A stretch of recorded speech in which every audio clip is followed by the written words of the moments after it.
Obstructive lung disease is a category of respiratory disease characterized by airway obstruction. Many obstructive diseases of the lung result from narrowing of the smaller bronchi and larger bronchioles, often because of excessive contraction of the smooth muscle itself. It is generally characterized by inflamed and easily collapsible airways, obstruction to airflow, problems exhaling, and frequent medical clinic visits and hospitalizations. Types of obstructive lung disease include asthma, bronchiectasis, bronchitis, and chronic obstructive pulmonary disease. Although COPD shares similar characteristics with all other obstructive lung diseases, such as the signs of coughing and wheezing, they are distinct conditions in terms of disease onset, frequency of symptoms, and reversibility of airway obstruction. Cystic fibrosis is also sometimes included in obstructive pulmonary disease.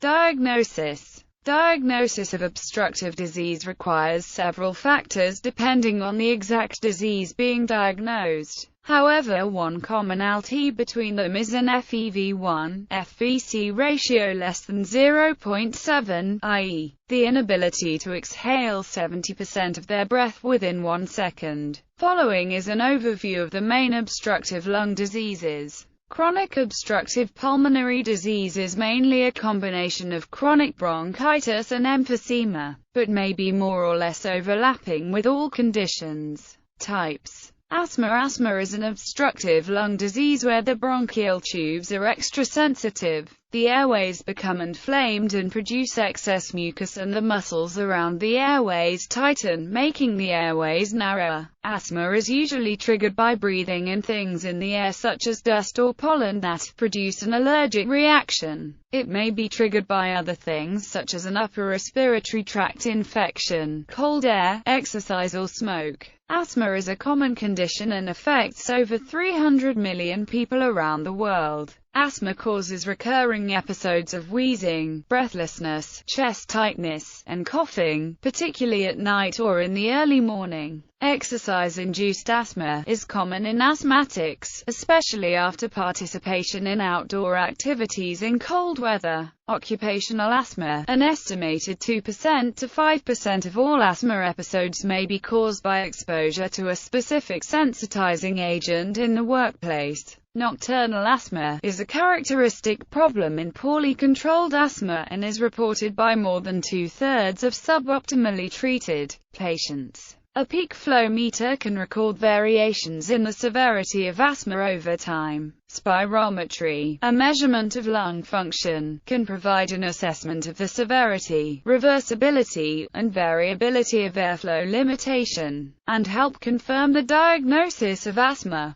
Bronchiectasis refers to the abnormal, irreversible dilatation of the bronchi caused by destructive and inflammatory changes in the airway walls. Bronchiectasis has 3 major anatomical patterns: cylindrical bronchiectasis, varicose bronchiectasis, and cystic bronchiectasis. Chronic obstructive pulmonary disease. Chronic obstructive pulmonary disease, also known as chronic obstructive airways disease or chronic airflow limitation, is a group of illnesses characterized by airflow limitation that is not fully reversible. The flow of air into and out of the lungs is impaired. This can be measured with breathing devices such as a peak flow meter or by spirometry. The term COPD includes the conditions emphysema and chronic bronchitis, although most patients with COPD have characteristics of both conditions to varying degrees. Asthma, being a reversible obstruction of airways, is often considered separately,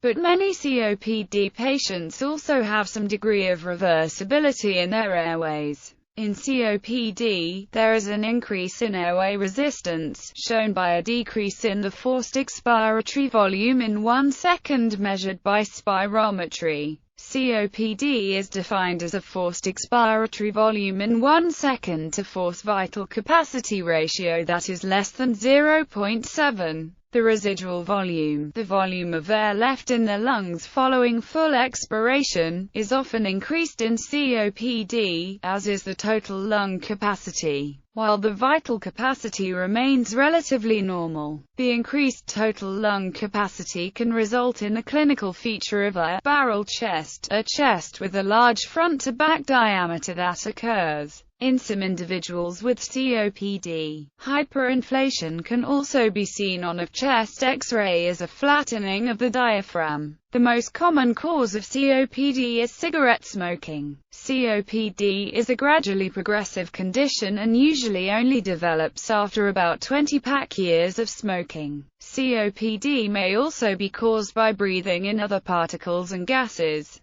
The diagnosis of COPD is established through spirometry, although other pulmonary function tests can be helpful. A chest X-ray is often ordered to look for hyperinflation and rule out other lung conditions, but the lung damage of COPD is not always visible on the chest X-ray. Emphysema, for example, can only be seen on CT scan. The main form of long-term management involves the use of inhaled bronchodilators and inhaled corticosteroids. Many patients eventually require oxygen supplementation at home. In severe cases that are difficult to control, chronic treatment with oral corticosteroids may be necessary. Although this is fraught with significant side effects, COPD is generally irreversible, although lung function can partially recover if the patient stops smoking. Smoking cessation is an essential aspect of treatment. Pulmonary rehabilitation programs involve intensive exercise training combined with education and are effective in improving shortness of breath. Severe emphysema has been treated with lung volume reduction surgery, with some success in carefully chosen cases. Lung transplantation is also performed for severe COPD in carefully chosen cases. Alpha-1 antitrypsin deficiency is a fairly rare genetic condition that results in COPD due to a lack of the antitrypsin protein, which protects the fragile alveolar walls from protease enzymes released by inflammatory processes.